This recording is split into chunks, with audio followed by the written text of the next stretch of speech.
Hello everyone, I'm CZ Lumen and this is StarCraft 2.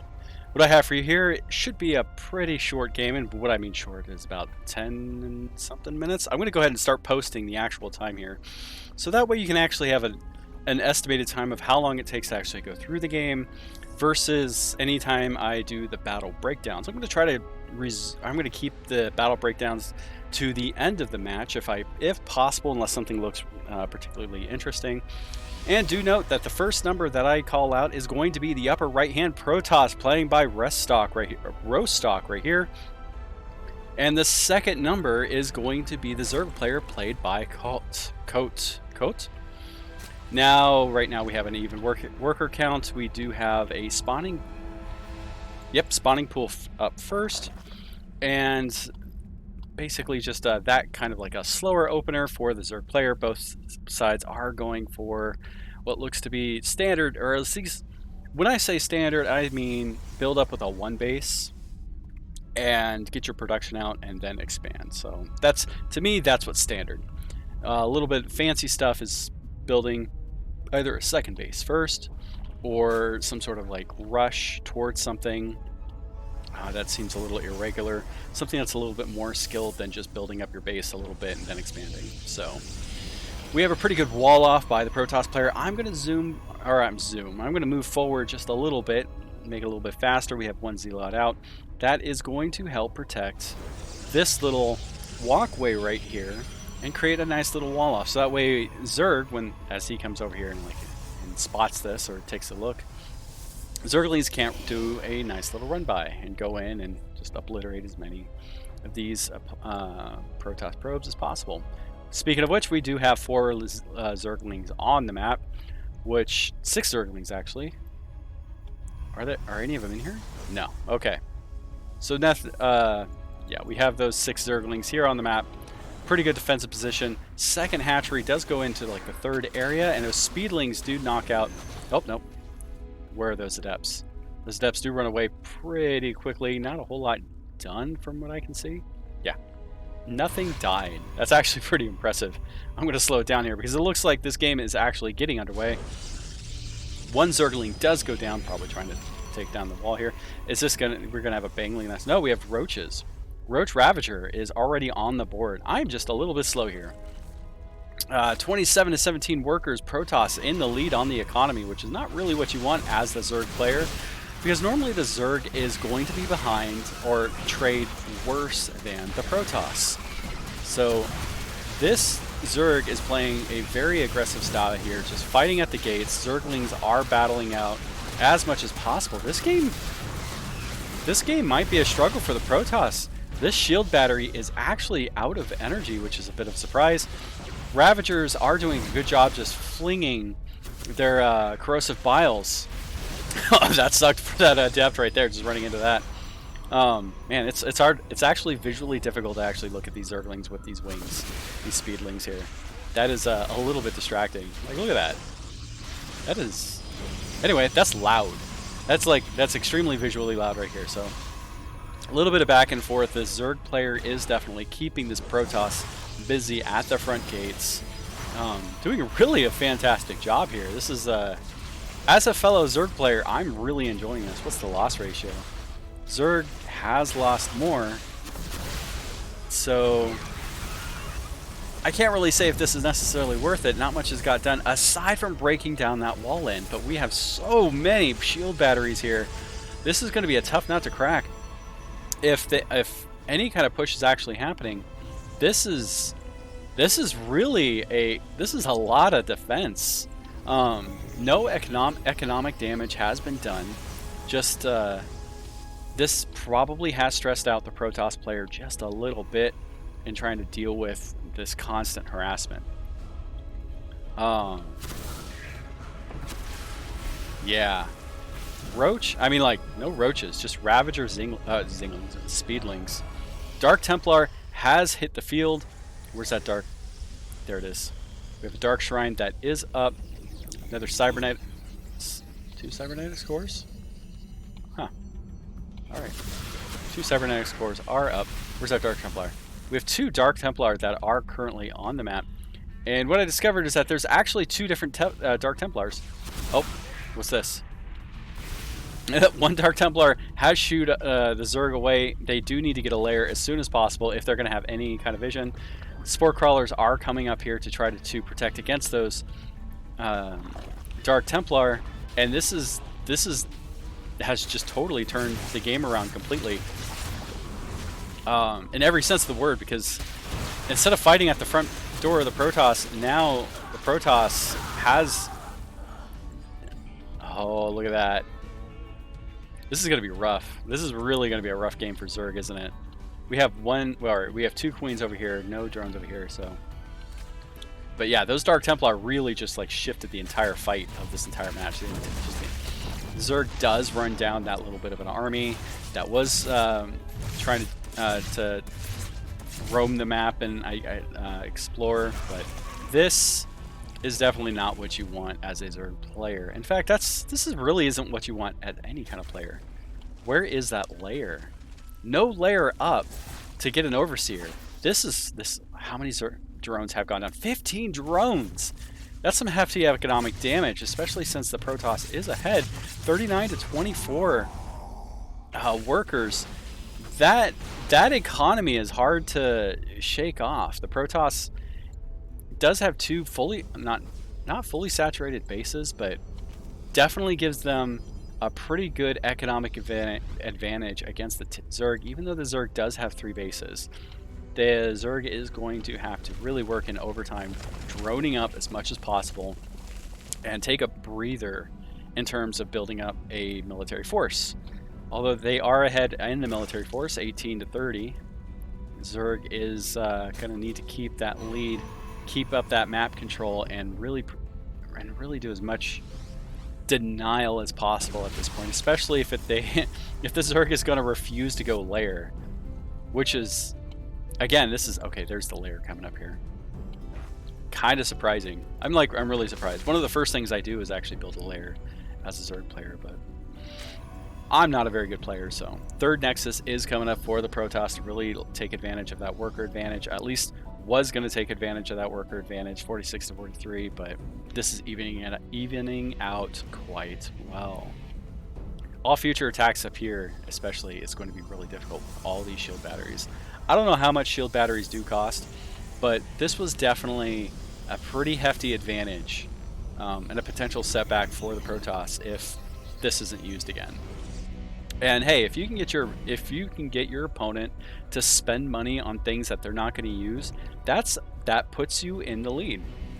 So here we are. We have Stalkers coming around on one side, creating a really good distraction, allowing these Dark Templar to come in and just be real sneaky. Now they're going to get attacked automatically by this queen, but they're still going to get a lot of work done here, especially since all these Stalkers are drawing away that attention. And this is going... Wow.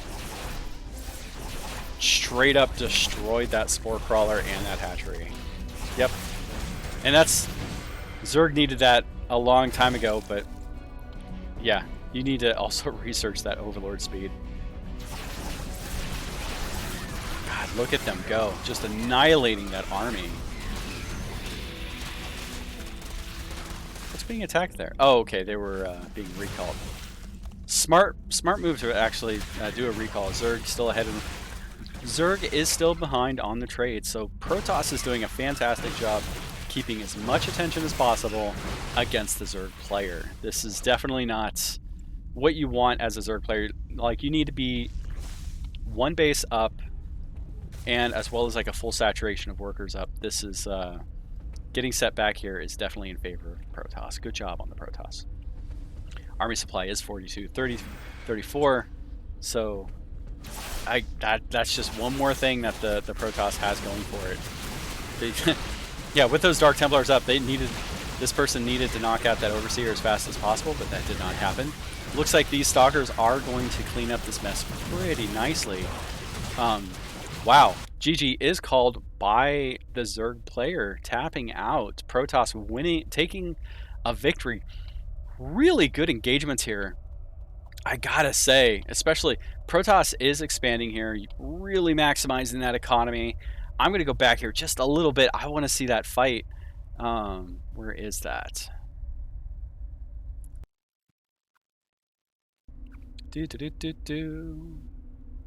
Yeah, we got a little bit going on here. Is this it? Yeah, this is it. We're gonna go in here. Roaches are coming in.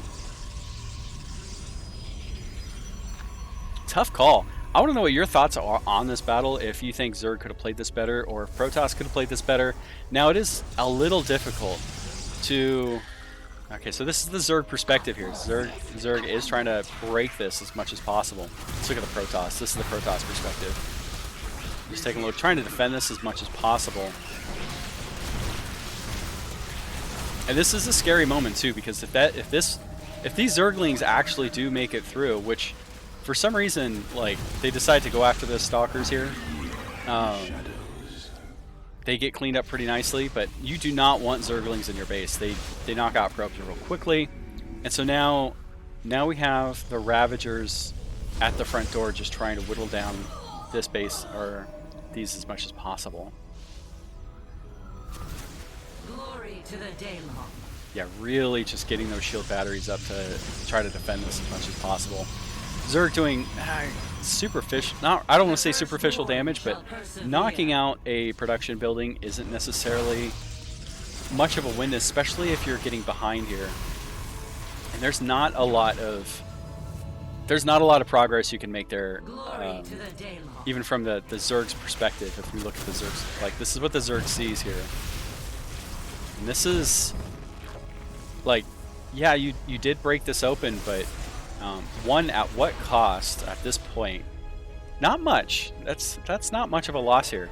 More roaches probably is called for, but they are spending their minerals really well. Getting that lair and observer up, like, that was definitely when when those Dark Templar started hitting the economy. That was pretty much game. I don't want to say game over for the Zerg, but that really shifted the tides here. This has got to be the second game that I've seen where Dark Templar, that sneaky stealth game, just really flipped the game on its head.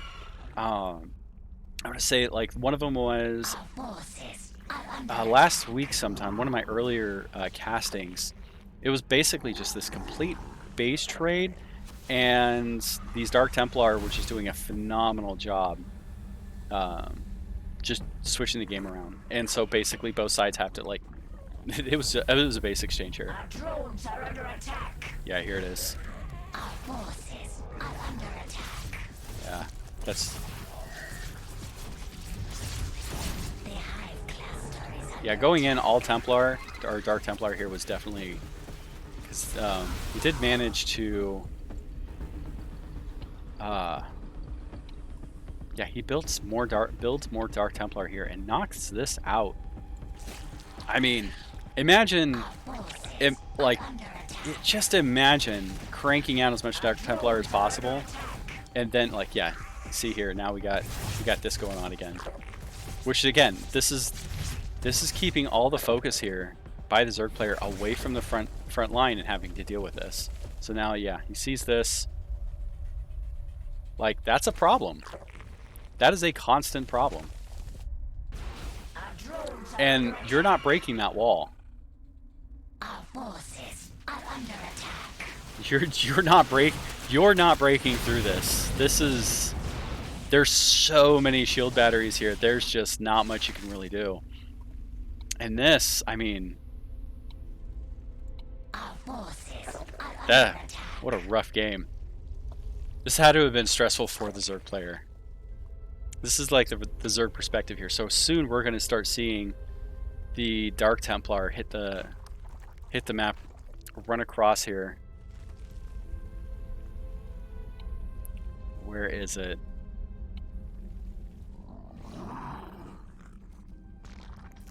Yeah. I know, this is the calm before the storm, right? So Lair is coming up here. I mean, when you think about it, like, Dark Templar and Stalkers against Zerg, and then just have the Stalkers destroy the Overseers whenever they possibly can. just let your Dark Templar just go to town. And there's not much you can do about that. You would need more overseers, and once you run out of overseers, and you're able to like run your forces away. I don't know. I'm gonna have to try that next time I go against like Zerg as well. I don't play as Protoss, so that might be something I'd like have to like check out.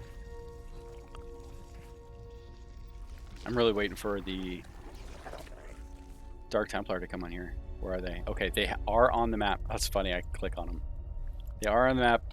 I really want to see this like just unfold here from the Zerg perspective. Okay, so there's the first attack. We're gonna watch him. Okay, so he's reacting to this. Stalkers are doing a fantastic job luring that entire army away. So now he's gonna go over here, try to figure out what's going on. Looks like he tries to grab all of his forces and try to get them away from whatever's. Yeah, look at this. Yeah, that's terrifying. Blinks away. A creep tumor is under attack. That's got to be frustrating. Yeah, he's trying to knock those guys down, and this is completely ignoring all those stalkers. The stalkers attacking on the other side of the base here. A creep tumor is under attack. Like, look at this. Like, what can you do? This is about like when, yeah, he's getting ready to just call it to tap out. There's just not much he can do. This Protoss player just outplayed the Zerg really well. Great game by the Protoss player. Stressful game for the Zerg.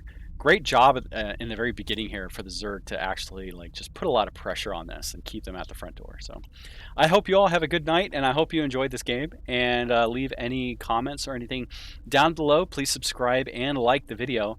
By at least give me a like. That just shows that people actually do enjoy this just a little bit. So anyway, have a good night.